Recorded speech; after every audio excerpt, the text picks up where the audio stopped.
ఏం చేసిందని గౌరవ ముఖ్యమంత్రి గారు చాలా అద్భుతంగా తెలియజేశారు. ఈ కష్టం వెనుక ఒకసారి మనం చేసిన విషయాల కంటే కూడా ముందు మనం మాట్లాడుకోవాల్సిందే.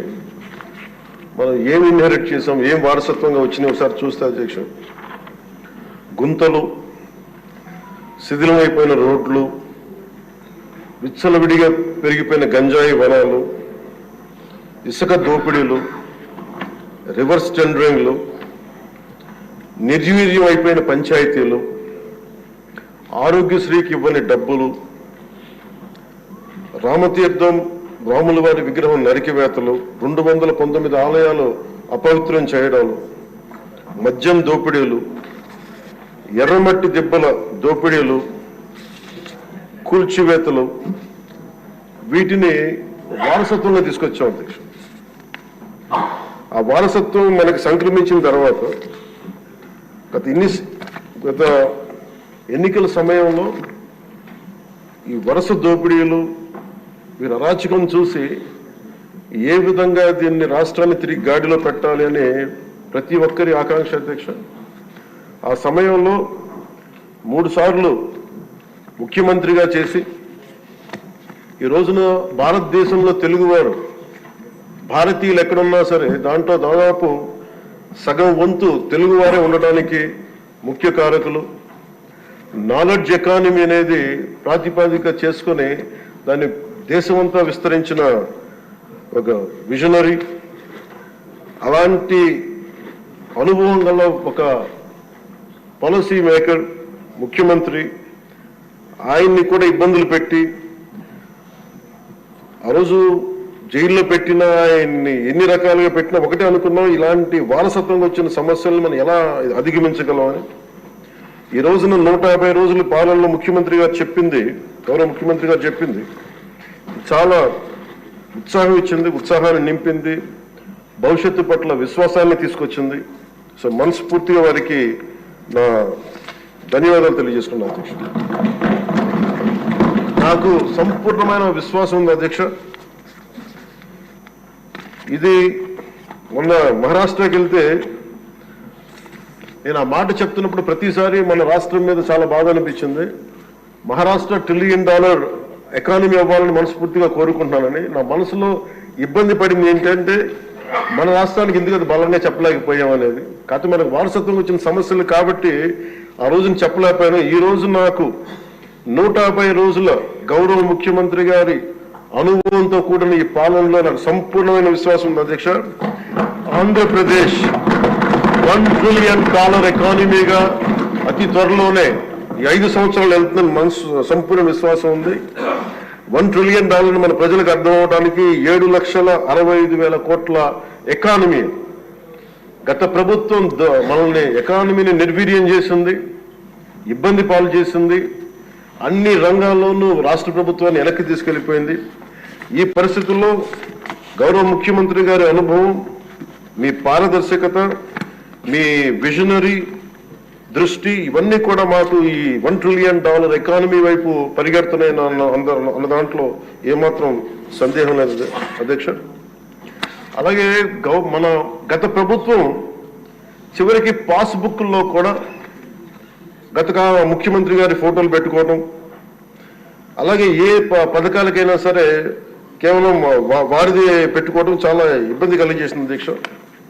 ముఖ్యంగా ముఖ్యమంత్రి గారు వచ్చి, గౌరవ ముఖ్యమంత్రి గారు వచ్చి ఎప్పుడు కూడా ఎవరికి కూడా గుర్తింపు లేనివి, ఆలోచించనివి కూడా వాళ్ళని ముందుకు తీసుకొచ్చి వాళ్ళని ముఖ్యంగా నేను చెప్తుంది, మొన్న చాలాసార్లు కొన్ని సందర్భాల్లో ముఖ్యమంత్రి గారి దృష్టికి తీసుకెళ్తే యల్లాప్రగడ సుబ్బారావు గారి గురించి ఎవరికి తెలియదు అధ్యక్ష, చాలా తక్కువ మందికి తెలుసు. వారి పేరుని నేను ఒక మాట ప్రస్తావించగానే ఆయన దృష్టికి తీసుకురాగానే ఆయనకి పేరు పెట్టడం ఆయన దార్శనికతకి చాలా అర్థం పడుతుంది అధ్యక్ష. ఎందుకంటే ఎవరెవరి పేర్లు నిన్న కాక మొన్న వచ్చిన వ్యక్తి పాస్బుక్లకి పేర్లు ఆయన ఫోటోలు వేసుకునే దాన్ని నిజంగా దేశం కోసం ప్రజల కోసం కాంట్రిబ్యూట్ చేసిన వ్యక్తికి అది గుర్తించడం అనేది మనస్ఫూర్తిగా ముఖ్యమంత్రి గారికి నా ధన్యవాదాలు తెలియజేసుకున్నాను అధ్యక్ష. అలాగే సభలో ఎంతమందికి తెలుసో తెలియదు కానీ పొట్టి శ్రీరాములు గారి నిజమైన బలిదానాన్ని డిసెంబర్లో ఆయన బలిదానం ఉంటుంది, ఆయన చనిపోయారు మన కోసం. దాన్ని రాష్ట్ర ప్రభుత్వం అధికార దినంగా దాన్ని జరుపుకోవాలని చెప్పి ముఖ్యమంత్రి గారు మా దృష్టికి తీసుకొచ్చారు. దానికి కూడా వారికి సంపూర్ణ కృతజ్ఞతలు తెలియజేస్తున్నాను. ఈ రాష్ట్రం ఎవరి బలిదానం మీద అయితే ఆధారపడి ఉందో, ఎవరి బలిదానం మీద ఈ రాష్ట్రం వచ్చిందో, అనేక లింగ్విస్టిక్ స్టేట్స్ ఎవరి బలిదానం మీద ఆధారపడి వచ్చిందో ఆ వ్యక్తిని రాష్ట్రం నిజంగా గుర్తించుకోలేదు. మొట్టమొదటిసారిగా దాన్ని గౌరవ ముఖ్యమంత్రి గారు దాన్ని ముందుకు తీసుకొచ్చి గుర్తించే పరిస్థితిని తీసుకురావడం మనస్ఫూర్తిగా వారికి నా అభినందనలు తెలియజేస్తున్నాను అధ్యక్ష. అలాగే కన్యకా పరమేశ్వరి ఈ ఆవిడ బలిదినాన్ని కూడా అధికార దినోత్సవంగా జరుపుకోవటం నిజంగా వారికి మనస్ఫూర్తిగా నా ధన్యవాదాలు తెలియజేస్తాను అధ్యక్ష. గత కాలంలో ఫస్ట్కి సార్ నేను ఒక ప్రభుత్వ ఉద్యోగి కొడుకున్న అధ్యక్ష. మాకు ఏదైనా సరే నెల మొదటి రోజున ఉద్యోగాలు మనకి జీతాలు వస్తాయనేది మాకు చిన్నప్పటి నుంచి అలవాటు. అలాంటిది గత ప్రభుత్వ కాలంలో ఏనాడు 1వ తారీఖున జీతాలు పడలేదు, 1వ తారీఖున ఏవి పడలేదు. అలాంటిది 1వ తారీఖున ప్రభుత్వ ఉద్యోగులందరికీ టెన్షన్గా ఆ జీతాలు పడడం మనస్ఫూర్తిగా ముఖ్యమంత్రి గారికి అభినందనలు తెలియజేస్తాను.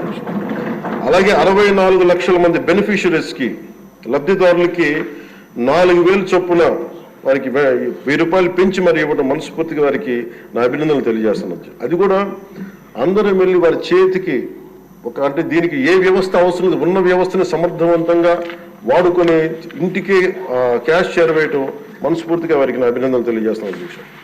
అలాగే పంచాయత్ డిపార్ట్మెంట్ సంబంధించి 1452 కోట్లు మేము ఇప్పటికి ఖర్చు చేసాం అధ్యక్ష.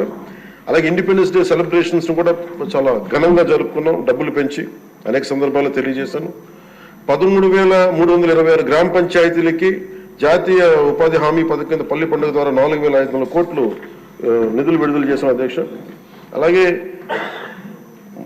గౌరవ ముఖ్యమంత్రి గారి ఈ నాయకత్వంలో ఈ ప్యాడీ డ్యూస్ రైతులకు కావాల్సింది 1,674 కోట్లు రిలీజ్ చేసి నిజంగా మీరు రైతాంగానికి మీరు ఎంత అండగా ఉంటారని మాటలతో కాదు చేతుల్లో చూపించారు అధ్యక్ష.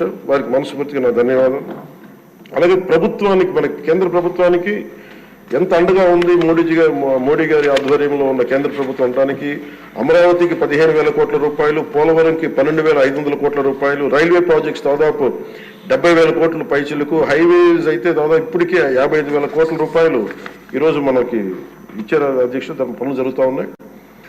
అలాగే ముఖ్యమంత్రి గారికి కూడా ముఖ్యంగా మిడ్ డే నేను అడిగింది ఏంటంటే ముఖ్యమంత్రి గారిని డొక్కా సీతమ్మ గారి పేరు ఏదన్నా పథకాన్ని క్యాంటీన్ పెట్టండి అంటే ఆయన ఏకంగా దీనిలో నారాయణ గారికి కూడా ముఖ్యమంత్రి గారు ప్రత్యేకంగా నా ధన్యవాదాలు తెలియజేస్తున్నాను అధ్యక్ష.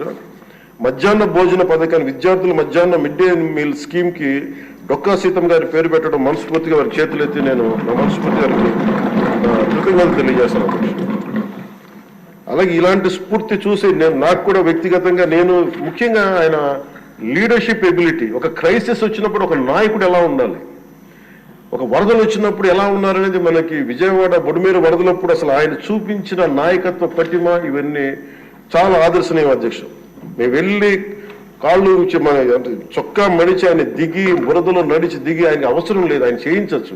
ఒక కమాండ్ సెంటర్లో కూర్చొని చేయగలిగే సత్తా ఉండి కూడా మా అందరికీ ధైర్యం నింపడానికి, మా అందరికీ భరోసా నింపడానికి, ప్రజలకు ఆ భరోసా ఇవ్వడానికి ఆయన నడిపించిన తీరు యంత్రాంగాన్ని చాలా అభినందనీయం అధ్యక్ష. అలాగే జల్ జీవన్ మిషన్ కి సంబంధించి అధ్యక్ష ఈ రోజున గత ప్రభుత్వం ఫిల్టర్ బెడ్స్ కూడా మార్చలేదు అధ్యక్ష. అంటే 4 లక్షలు అవుతుంది. అంటే ప్రతిసారి ప్రతి నెల మొదటి లేయర్లో మొదటి శాండ్ తీసి అది అసలు కనీసం అది కూడా కనీసం ఫిల్టర్ బెడ్స్ మార్చని కాడికి ఈ రోజు పొద్దున మన అసెంబ్లీలో కూడా మాట్లాడిన గౌరవ సభ్యులు కొంతమంది తీసుకొచ్చింది కనీసం మనకి కిడ్నీ వ్యాధులు ఎక్కువైపోతుంది, కనీసం ఫిల్టర్ బెడ్స్ కూడా మార్చలేదు. కనీసం ఫిల్టర్ బెడ్స్ మార్చిన కొంత ఇంపాక్ట్ తగ్గుద్దని అంటుంటే నిజంగా అనిపించింది అధ్యక్ష. జల్ జీవన్ మిషన్ మేము ఇప్పుడు దాకా గౌరవ ముఖ్యమంత్రి గారి నాయకత్వంలో ఆయన విజన్ తోటి జల్ జీవన్ మిషన్ ఈ రోజున అందరికీ మాటిస్తున్నాం అధ్యక్ష, రాష్ట్రానికి మాటిస్తున్నాం. జల్ జీవన్ మిషన్ మన కేంద్రం మనకి గౌరవ ప్రధానమంత్రి గారి ఆశీస్సులతో గౌరవ ముఖ్యమంత్రి చంద్రబాబు గారి నాయకత్వంలో మునిపెన్నడూ లేని విధంగా భారతదేశంలోని ఎప్పుడు కూడా జల్ జీవన్ మిషన్ ఏ స్థాయి ఇది ఒక మౌనంగా చేస్తాం అధ్యక్ష. ఆ మాట మేము అందరం కమిటెడ్ గా ఉన్నాం అధ్యక్ష. అలాగే లా అండ్ ఆర్డర్ కి సంబంధించి లా అండ్ ఆర్డర్ లో ముగ్గురు ఐపీఎస్ ఆఫీసర్స్ ని ఏకకాలంలో సస్పెండ్ చేసిన ఘనత, వాళ్ళు చేసిన తప్పులకి ఆ ధైర్యం కావాలంటే ఆయన అనుభవం చాలా స్పష్టంగా తెలియజేస్తుంది అధ్యక్ష. అలాగే లా అండ్ ఆర్డర్ సంబంధించి ఇంకొకటి గాంజా. గంజాయి వనాలు పెరిగిపోయిన చోట తిరిగి శుద్ధి డ్రోన్స్ ను వాడి గంజాయిని అరికట్టడం. ఈ మధ్యలో కూడా మనం ఏ స్థాయికి వచ్చిందని పక్కన ఉన్న వైజాగ్ లో హాస్పిటల్ పక్కన చిన్న చిన్న పిచ్చి మొక్కలు కూడా పెంచేస్తాం. అంత ఇదిగా పెరిగిపోయిన దాన్ని ఉక్కుపాదంతో దాన్ని అణిచేస్తామని చెప్పింది చాలా స్ఫూర్తిదాయకం అధ్యక్ష. ప్రత్యేకించి సోషల్ మీడియాకి సంబంధించి అసలు ఇంట్లో ఆడబిడ్డలు బయటికి రావాలన్నా కానీ ఊళ్ళల్లో ఈ రోజున ఇక్కడున్న చాలా మంది గౌరవ సభ్యులు కానీ ముఖ్యమంత్రి కానీ వీళ్ళందరూ ఎంతో కొంత ఒక ఇన్సులేటెడ్ అధ్యక్ష. కొంతమంది అధికారులు తెలియచ్చు, లేదంటే మనుషులు ఉండొచ్చు, వీళ్ళు ఉండొచ్చు, కానీ నిజంగా సఫర్ అవుతుంది ఊళ్ళల్లో ఆడపిల్లల అధ్యక్ష. ఈ అలవాటు అయిపోయి, గత ప్రభుత్వం చేసిన అలవాటు అయిపోయి ప్రతి ఒక్కళ్ళు ఒక ముఖ్యమంత్రి స్థాయి వ్యక్తిని బూతులు తిట్టడం, అన్ని తిట్టిన తర్వాత కూడా వాళ్ళకి అలవాటు అయిపోయి ఎవరు తిట్టాలో తెలియక స్థానికంగా ఉన్న ఆడపిల్లల మీద కూడా వీళ్ళు అవాకులు చవాకులు పేలి పచ్చి బూతులు తిడతా ఉంటే ఎవరికి చెప్పుకోలేక వాళ్ళు ఇబ్బంది పడతా ఉంటే బయటికి రాలేకపోతున్నారు. క్రైమ్ మైండ్ సెట్ పెరిగిపోయింది, క్రిమినాలిటీ పెరిగిపోయింది. ఇలాంటి సమయంలో ఆయన ఉక్కుపాదంతో సోషల్ మీడియా యాక్టివిస్టులు అనే పేరు చెప్పుకొని గుండాలకి, రౌడీలకి ఆయన తీసుకున్న చర్యలు, హోంమంత్రి అనిత గారు తీసుకున్న చర్యలు చాలా బలమైన అభినందనలు తెలియజేస్తారు. ఇదే కొనసాగాలని కోరుకున్నాను అధ్యక్ష. This should be a continuity of our entire governance. మన అడ్మినిస్ట్రేటివ్ లో ఒక భాగం అవ్వాలి అధ్యక్ష. మనస్ఫూర్తిగా వారికి నా ధన్యవాదాలు తెలియజేసుకుంటూ గౌరవ ముఖ్యమంత్రి గారికి నేను మాటిస్తున్నాను, గౌరవ సభ్యులందరూ కూడా ఇసుక దోపిడీలు కానీ లేదంటే మేము చేయాల్సిన పనులు ఎప్పటికప్పుడు మీరు మాకు ఆదేశాలు ఇవ్వండి సార్. మా ఆదేశాలు ఇవ్వాలని కోరుకున్నాను అధ్యక్ష. మేము బెల్ట్ షాపులు కానీ మా అందరి బాధ్యత లా అండ్ ఆర్డర్ గురించి మాట్లాడటం, మంత్రివర్గంలో ఏ శాఖలు అయితే తీసుకున్నామో ఆ శాఖల్ని సమర్థవంతంగా వారి విజన్కి తగ్గట్టుగా పనిచేయడం అధ్యక్ష. ఇవన్నీ కూడా మేము ఆయన ఏ కళ అయితే కన్నారో ఆ కళను నెరవేర్చడానికి, పూర్తి చేయడానికి మేమందరం సంసిద్ధంగా ఉన్నామని తెలియజేసుకుంటూ, మీరు 5 సంవత్సరాలు కాదు గౌరవ ముఖ్యమంత్రి గారు తెలియజేస్తున్న అధ్యక్ష, మీరు ఇంకొక దశాబ్దం కూడా ఈ రాష్ట్రానికి ముఖ్యమంత్రిగా కొనసాగుతూ ఉంటామని తెలియజేస్తున్నాం. మీరు ఇదే స్ఫూర్తిని కొనసాగించాలని, ఇదే మీ ప్రతిభా పాఠవాలను చూపించాలని మనస్ఫూర్తిగా మేము కోరుకుంటూ గౌరవ సభ్యులందరికీ, గౌరవ సభాపతి గారికి మనస్ఫూర్తిగా ధన్యవాదాలు.